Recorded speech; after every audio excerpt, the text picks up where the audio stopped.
can still hear the words as if they were etched into my bones. "You're such an embarrassment." My son spat them out one evening at the dinner table, his voice sharp enough to cut through the hum of conversation. For 18 years, those words, or variations of them, had been my constant companions, echoing in my mind long after the room went silent. I had tried to laugh them off, to joke along with him, but inside, each insult burrowed deeper, reshaping the way I saw myself. I would glance around at my family, hoping for a flicker of defense, a glance that said someone understood, but all I found were polite nods and uncomfortable silence. I was invisible, both present and entirely disregarded. That night, when he leaned back and smirked at my flushed face, I realized I had been trapped in a role I never asked for. Yet, in the hollow ache of humiliation, a small, stubborn ember of defiance stirred. I clenched my fists under the table, promising myself silently that I would no longer let him define me. I remember the first time it happened, though I barely understood it then. I had proudly shown him my report card in 3rd grade, expecting a smile or at least a nod. Instead, he laughed, pointing at my mediocre grades, and said, "You'll never amount to anything." That laugh followed me through the years, like a shadow stretching longer with every birthday I spent feeling invisible. Every holiday where my achievements were dismissed or overshadowed by his favored cousins. High school graduation, my promotion, even my small acts of kindness. He found a way to mock them, turning family gatherings into minefields of subtle humiliation. I could see the others beginning to mirror his disdain, their eyes drifting past me, expecting me to shrink in embarrassment. At Christmas, my carefully chosen gifts went unnoticed, while his accomplishments were loudly celebrated. Each slight, each whispered insult, stacked on the last, shaping my family's perception of me as the disappointing one. By adulthood, the accumulation of wounds was heavy, but buried inside, a quiet, simmering fire of resilience refused to be snuffed out. It was a quiet Sunday afternoon, or at least I had hoped it would be. I had spent the morning preparing a homemade meal, something I thought might bring a little warmth to the house. As I set the plates on the table, my son didn't even look up. Instead, he tossed a casual remark over his shoulder. "Why do you even try? You're always so pathetic." The words hit harder than any argument before, and for a moment, I felt the familiar weight of shame pressing down on me. But this time something shifted. I didn't flinch. I didn't lower my eyes. I felt a spark, almost electric, deep inside me, a quiet but undeniable recognition that I would no longer allow this pattern to define my life. In that moment, I promised myself that I would rise.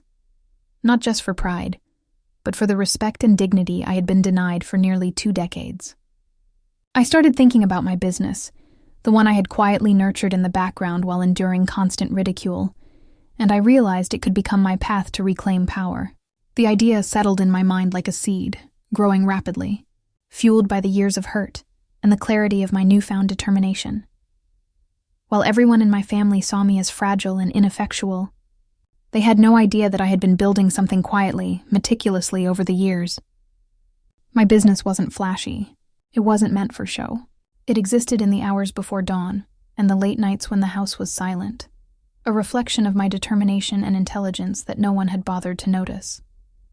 I pored over spreadsheets, negotiated deals, and brainstormed strategies with partners who recognized my worth even when my own son dismissed it. Each small victory, a contract secured, a client impressed, a product perfected, felt like a secret celebration I could savor alone. I carried the contrast with me everywhere. At family dinners where I was mocked, I would recall the soaring numbers on my screen, the emails confirming deals worth more than they could imagine. They laughed at my failures and shrugged off my accomplishments, but inside I knew the truth. They didn't know who they were messing with, and that ignorance gave me a quiet thrill, a sense of growing power that was entirely mine. Every insult became fuel, every dismissal a reminder of the empire I was quietly constructing. I sat across from my business mentor, her eyes sharp and steady, as I laid out the blueprint for growth I had been refining for months. "We need to expand aggressively," I said, tracing the plan across the table. "New markets, higher-tier clients, and we leverage our existing reputation carefully. Timing is everything," She nodded, impressed by my clarity, and reminded me, patience is key, but don't let anyone underestimate you. The right move at the right moment will change everything. Her words echoed what I had already been telling myself during long nights at the office. I imagined the look on my son's face when he finally realized that the quiet, ridiculed parent he mocked was now plotting a multi-million-dollar empire. I allowed myself a small private smile. Every detail, from hiring the right people to renegotiating contracts, from targeted investments to calculated PR, was part of a plan that no one, especially him, would see coming. In my mind, I rehearsed the reveal, imagining his disbelief morphing into stunned silence, then into the regret that had been long overdue. But until that moment arrived, I had to stay invisible, perfecting every move, building a future where the power balance would shift entirely, and I alone would decide the timing of the revelation. At the next family gathering, my son's arrogance was on full display. He bragged loudly about a promotion at his job, leaning back with a smug grin, expecting applause. I smiled politely, nodding, while my mind wandered to the deals I had closed that week. Contracts worth more than he could ever imagine. No one in the room had a clue about the quiet empire I was building behind closed doors. During casual conversation, he would make offhand comments about my mediocre achievements, or joke about how I never amounted to anything, and the others would chuckle along, reinforcing his misguided superiority. But each remark, each dismissive glance only fueled my resolve.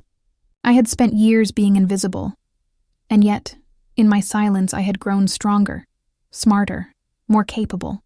I imagined the eventual moment when all this knowledge would hit him at once. The look of disbelief, the undeniable realization that the person he had belittled for nearly 2 decades had been quietly constructing a life he could never have predicted.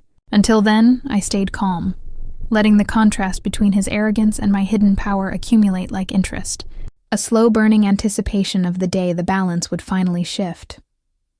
The call came on a Tuesday afternoon, just as I was reviewing some quarterly projections. I listened in stunned silence as the client confirmed the deal, the numbers far exceeding anything I had dared hope for. For a moment, I let myself breathe, the weight of 18 years of humiliation lifting slightly with the magnitude of this achievement. I poured a glass of wine and sat by the window, watching the city hum below, feeling a quiet thrill that no one else in the family could perceive. My son would never know the significance of this deal. He would assume my life was as ordinary as he had always claimed. But in that moment, I felt a subtle shift, a glimmer of power finally slipping into my hands. I allowed myself to imagine telling him one day, watching the disbelief spread across his face, the sudden realization that he had underestimated me for nearly 2 decades.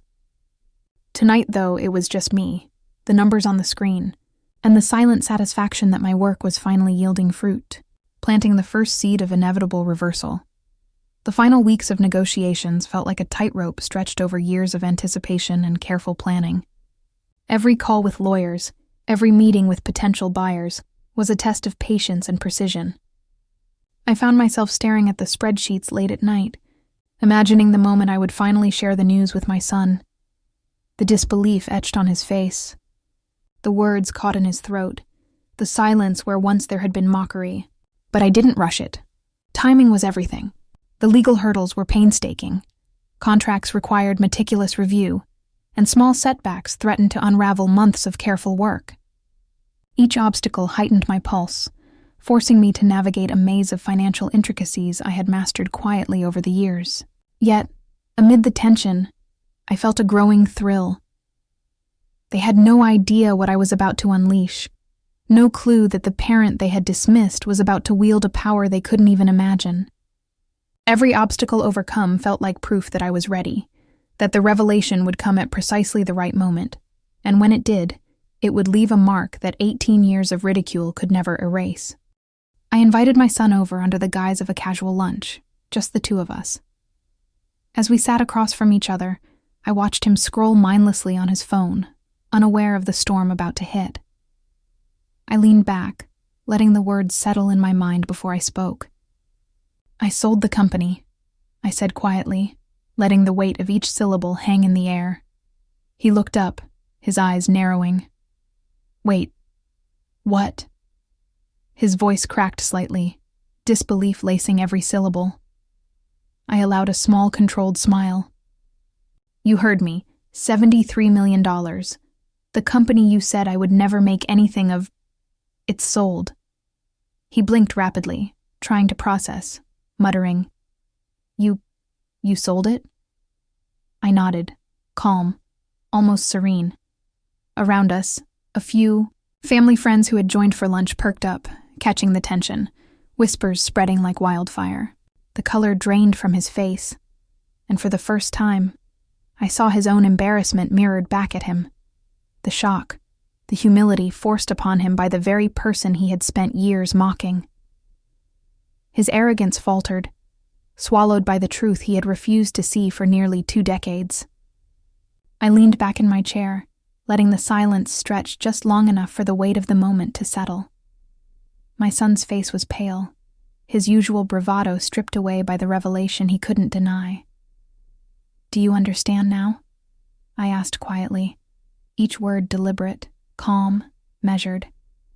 He opened his mouth, then closed it, swallowed by the enormity of what he had ignored for so long. I could see the flicker of guilt in his eyes, the realization that his words, his laughter, his constant dismissals over 18 years, had been directed at someone far more capable than he had ever imagined. Internally, I allowed myself a brief, private smile. All those years of feeling small, rejected, and humiliated culminated here, in a quiet triumph that no argument could diminish.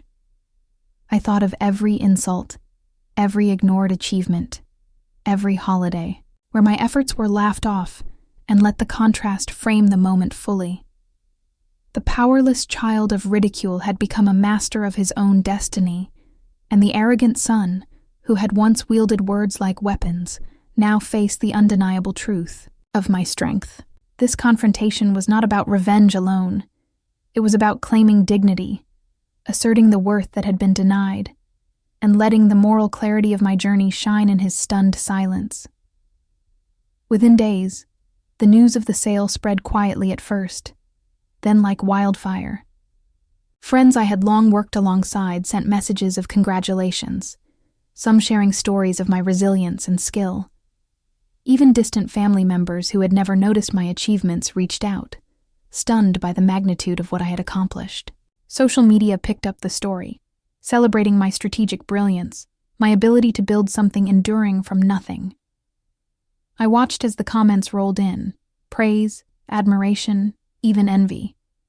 And then there was my son, scrolling through the posts, the disbelief on his face visible even in photos shared online. The same child who had mocked my birthdays, belittled my efforts, and declared me a failure now faced the public acknowledgement I had quietly earned. The contrast was almost delicious, his previous insults and dismissive laughter replaced by visible embarrassment, subtle gestures of shame, and the faintest glimmer of regret. I allowed myself a moment to savor it, not out of cruelty, but as confirmation that years of quiet perseverance, intelligence, and patience had finally spoken louder than his words ever could.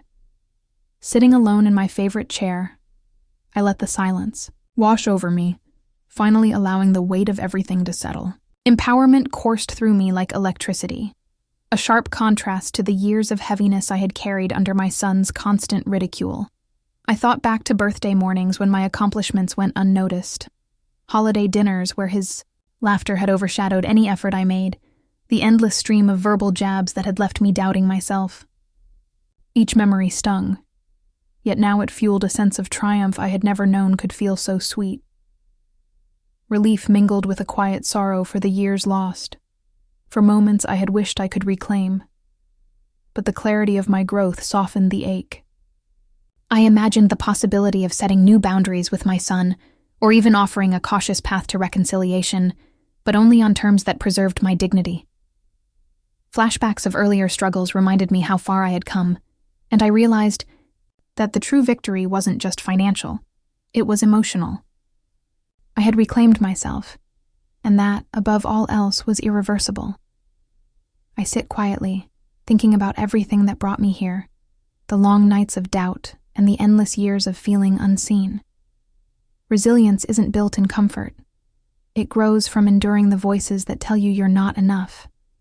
I've learned that money can buy freedom and opportunity, but it can't replace the respect that should have come naturally, the validation that was denied by those closest to me. Family approval, once so desperately sought, now feels secondary to the knowledge of my own worth. I imagine what could have been if they had believed in me sooner, if their eyes had seen the effort and determination that lived quietly beneath every insult. And yet, even in their disbelief, I find satisfaction, the proof that self-respect, perseverance, and vision can triumph where words of scorn once held power. I have finally defined my own value, and it doesn't depend on anyone else's recognition. I step back and take it all in, the quiet power of a life rebuilt, the empire I created from determination and relentless focus. The embarrassment that once weighed on me like a shadow has been replaced by a confidence so complete it feels almost surreal. $73 million in years of strategy are not just numbers. They are proof of resilience, proof that the child who mocked me could never define my worth. I imagine my son replaying every insult, every dismissive comment, and feeling the sharp sting of what he lost by refusing to see me as capable. There's a lingering tension in that thought, a moral reckoning he cannot escape.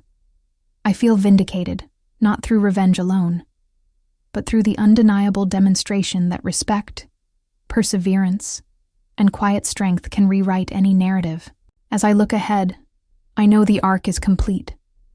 From years of humiliation to unstoppable triumph, I have claimed my place, leaving behind both the scars of the past and the weight of what they will never regain.